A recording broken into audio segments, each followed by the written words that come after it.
Welcome to the Learning Pines YouTube. We hope this video helps. You begin by confirming the Zenbook Duo model so you know which keyboard interface it uses.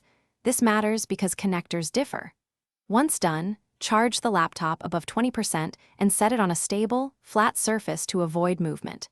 Make sure you can clearly see the keyboard connector area, any ribbon cable, or magnetic docking pins.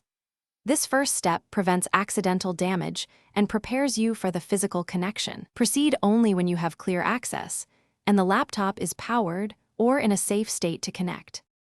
You now expose the keyboard ribbon or docking connector. Work with good light and steady hands because alignment is critical. Carefully lift any locking latch using a spudger or fingernail. This prevents tearing the thin ribbon. Once unlocked, align the ribbon so the conductive traces face the correct direction, then slide it fully into the connector.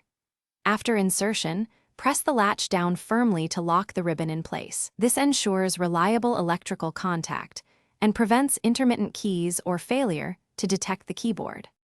You finish by powering the Zenbook Duo and testing the keyboard. Type a sentence, toggle backlight, and use function keys to confirm everything responds. If a key is unresponsive, make sure drivers are installed or update them in Device Manager, because software often controls special keys. Once done, shut down and recheck the ribbon seating if problems remain. One key troubleshooting tip: reseat the connector and try a known good USB keyboard to isolate hardware versus software issues before contacting.